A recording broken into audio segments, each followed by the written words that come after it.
Hello everyone. Do you guys know about ChatGPT? ChatGPT is a conversational AI model that has been trained on a diverse range of topics and can generate human-like responses. It has the potential to be used in the classroom as an assistant for students and teachers alike. To learn more about how ChatGPT can be used in the classroom, we would like to interview with a professor at our university who has experience using this technology. Please welcome Professor Tomasz-Duvernay. Welcome and thank you for being here today. Well, thank you for having me here today. How are you? I'm doing very well. How are you doing? I'm good. Good, Okay. glad to hear so. And please tell us a little yourself. Well, you already introduced my name, Tomasz-Duvernay. I'm an associate professor here at Yeongnam University. I've been teaching here at Yeongnam since 2009. However, I first came to Korea 39 years ago in 1984. Back then I taught high school, and that's where I met my wife. We got married back then. She's also a High school. She was a high school teacher. She was the high school science teacher. Oh, is she Korean? She's Korean, Oh, yeah. nice. Yeah. And that was in Gyeongju. That was my wife's hometown is Gyeongju. So yeah, we got married 39 years ago, and then we traveled back to my hometown, which is in Michigan, in the United States, and I taught college back there, technology. Yeah. Because I was a computer technician many years ago, and so I taught technology, taught electronics and industrial automation. Let's see, in 1987, my wife and I had a son. Yeah, his name is, his Western name is Nicholas. His middle name is Johan. And so here in Korea, he's known as Johan. Ah, it's easy. Yeah, and actually my son is a PhD professor now at Wayday, up at the Hofs. He's married. Yeah. No children yet, so I have to wait to be a grandfather. Oh. But anyway, yeah, we moved here. My wife's son and I moved back here to Korea back in 1989, and then I've been teaching in Korean universities since 1989. Let's see, hobbies. Korean traditional archery is my main hobby. Gukgung. It's so nice. Yeah. Tell me about more archery. Yeah, archery. Archery. Okay. Archery, you got it, archery. So I've been doing that since 1993. Also, my PhD is in Korean studies, Hangukak. And my main area is Korean history, and especially about late Joseon dynasty. Oh. Yeah, and so and my main subject is the U.S. 1871 invasion of Korea, the Shinmi-yangyo. That's my main subject of study. So anyway, that's a little bit about me. Thank you. You're welcome. That's so nice. Then I'm gonna ask you about some ChatGPT. Sure. Okay. What inspired you to start using ChatGPT in your classroom? Well, actually, I have been using AI, artificial intelligence, in my classroom for a few years now, even before ChatGPT. Wow. There are things that are called chatbots, and those are they are AI generated talking programs. And I use them in my classes. I let students use them, I should say, to get extra credit points. So what they do is they make a chatbot, and then they converse with that chatbot all semester. And then at the end of the semester, I have them, anyone who did this for extra credit, I have them write up a report about their experience using it. The main purpose behind it is that when they use these chatbots, they become, because they're typing, like they're texting a friend.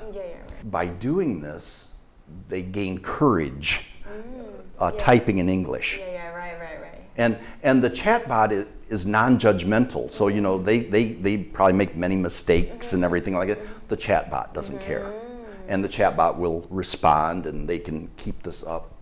So that's the purpose with that. At the end, they tell me about their experience using it and everything, and they get extra credit points for it. So that was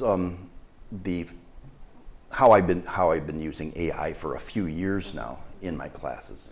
And then last November, when the OpenAI company made ChatGPT, when they released it, I should say, I could see the potential. Because, you know, I'm already used to AI. I've been in technology for decades, and so it's like, okay, you know, this is interesting. I found it very interesting. So I thought that it had a lot of potential. And at that point, I started thinking about, okay, how can I use this in the classroom? And so I just thought about it. I was also looking to see, you know, what other people were saying about it. The thing that I saw quite a bit, everyone seems so afraid of ChatGPT. Many people still do. They seem afraid, and I'm wondering why. There's nothing to be afraid of. There's really nothing. Because, and this is the one thing I teach my students, is ChatGPT is a tool. Just like in a math class, if you have a calculator, it's a tool. And how you use that tool will determine whether it's a good thing or a bad thing. And so I always teach my students how to use this tool responsibly. When I saw the potential in ChatGPT, that's when I just really sat down and just started putting out what objectives can we accomplish in class with it. So that was kind of my inspiration. Okay, thank you. And the next question is, how have your students responded to using ChatGPT? Well, actually, the response has been pretty good for the most part. As a matter of fact, just a few days ago, I gave my classes a survey in Korean. This is the English language version of it. But I wanted to make sure that the students understood the questions. So I made sure, you know, that the questions are in Korean so they don't misunderstand anything. And I was actually a little bit worried first. Okay, are the students, did they really not like this or something? I was really kind of worried. But when I saw the results, I was really surprised. About 2/3 of my students did the survey, so it was a good number of students did it, and you know they had 5 different levels. They, you know, strongly agree, neutral, disagree, strongly disagree. So there are many places they could have chosen.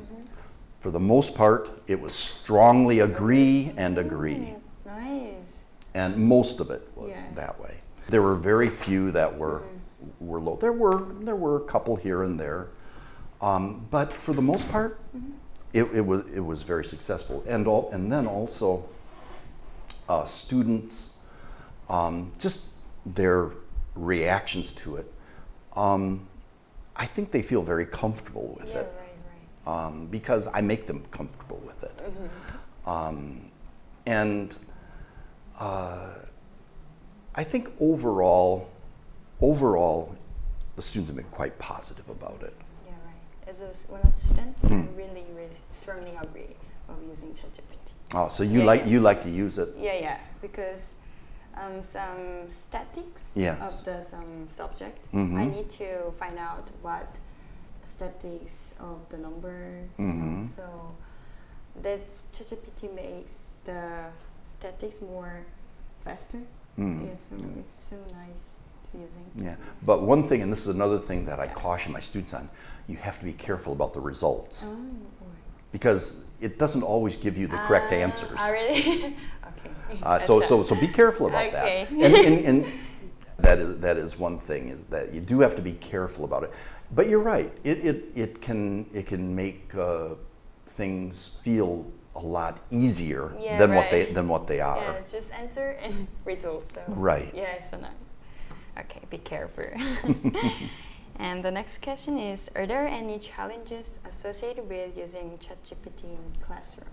I was just mentioning a challenge to you, which of course is that ChatGPT is prone to having errors, mistakes. And sometimes the mistakes can be very great. I mean, sometimes it can give you just completely wrong answers occasionally. Also, it may refer back to some sources, and sometimes those sources don't even exist. So it happens. Also, ChatGPT, its knowledge base only goes up to the year 2021. So after 2021, it doesn't know anything about the outside world. So it does have a limitation in that. I tell my students, always check the results.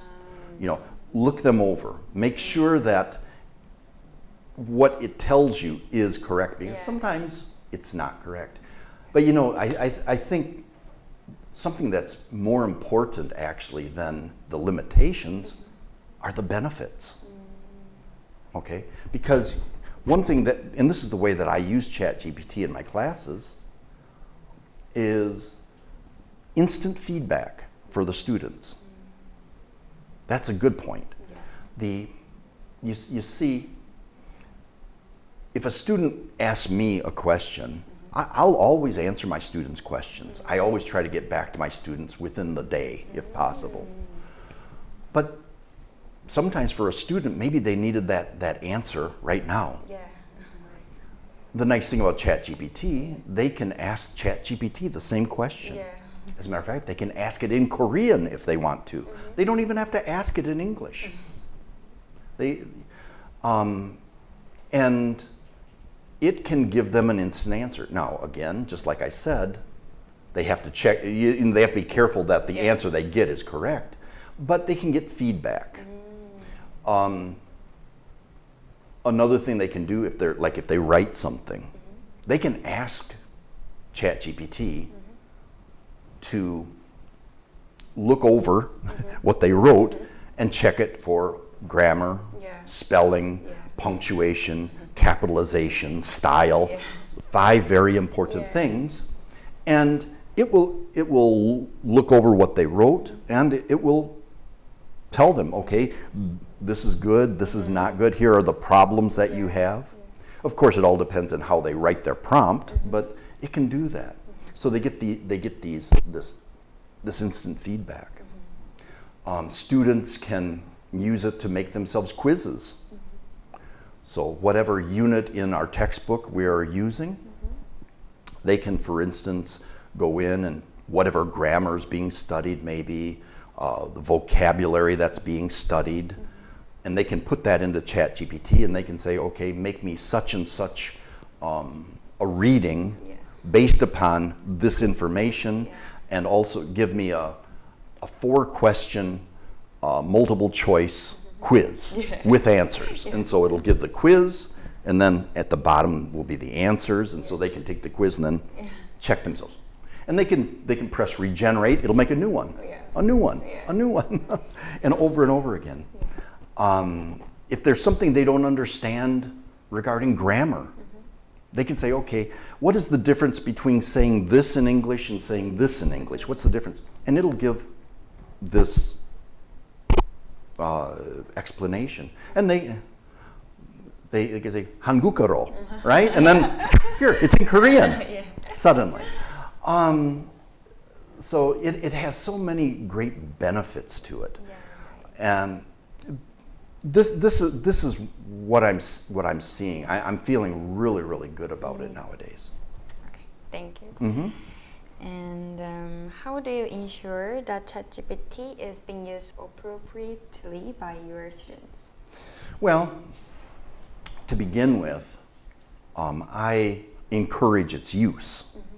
You know, there are many teachers, many professors who, basically they're afraid of ChatGPT.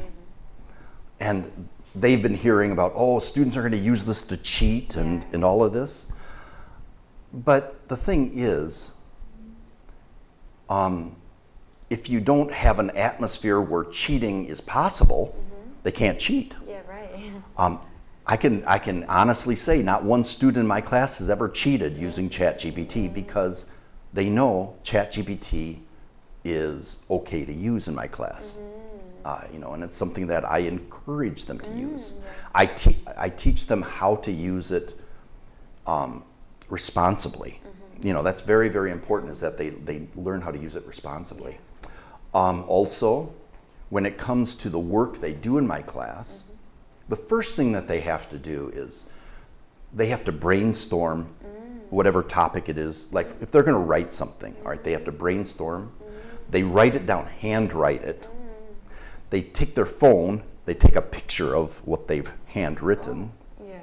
They upload that to the portal. And so we have that in our class portal.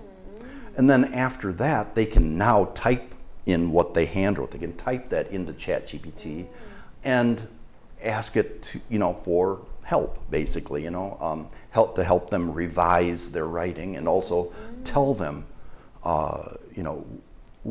what are some of the problems that they're having? What are some of the issues that they need to look at? Whether it's like the 5 things that I was talking about,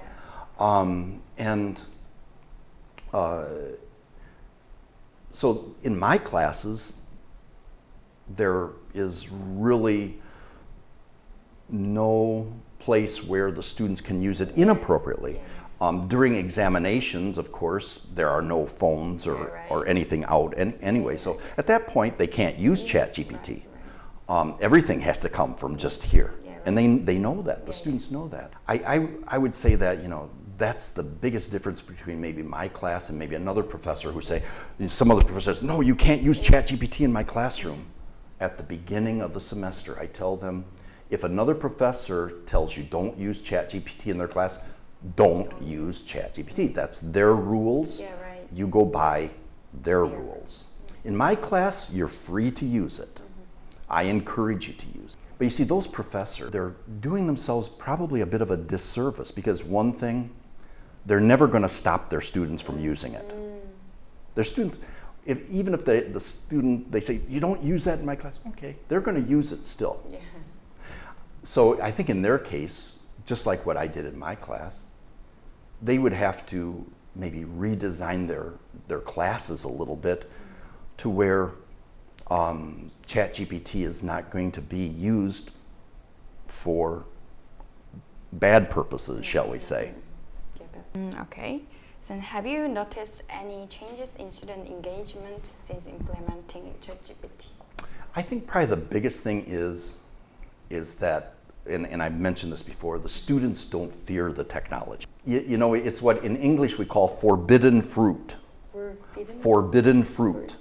Yeah, meaning something you're not supposed to do. So I think we were talking about other professors, in their classes, I'm not supposed to do that, so I want to do it. In my class, it's like, no, there's nothing forbidden. And so the students, I think, are like, maybe not quite as fun, maybe. But I have noticed the students, they feel comfortable using it. Now it's very easy for them. And they get a lot of practice. Then what advice would you give to other teachers who are interested in using ChatGPT in their classroom? Well, just as I've been saying right along here, use it, try it. But one thing that they would definitely need to do before they decide to use it in their class would be to sit down and make clear objectives.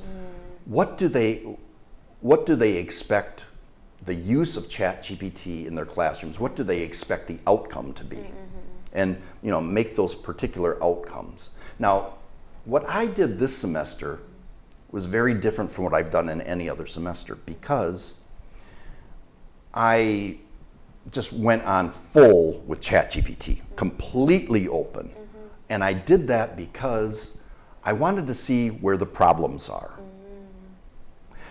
You know, if I let my students use it for everything, I can look and see, okay, did this work here or not? If it works and it's good, I make a note of that, and it's like, okay, that's going to be something I can put into my curriculum next time. If I see something else and maybe it was a problem and it didn't work, then okay, maybe we don't have to do that.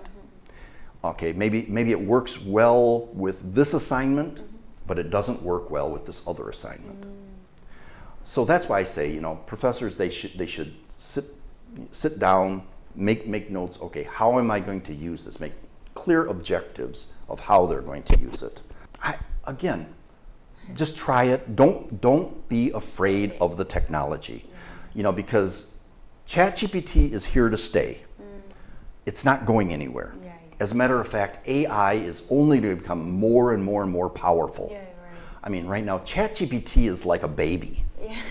Baby, right? I mean, it's powerful, but it's a powerful baby. Yeah, right. And probably even in the next year, 2 years, it's going to be so much more than what it is now. And because of that, you know, professors, you know, they should learn to use it. And the last questions. And what do you see as the future of AI in education? Well, just like how I started at the beginning of our talk, saying it has great potential. Yeah, right.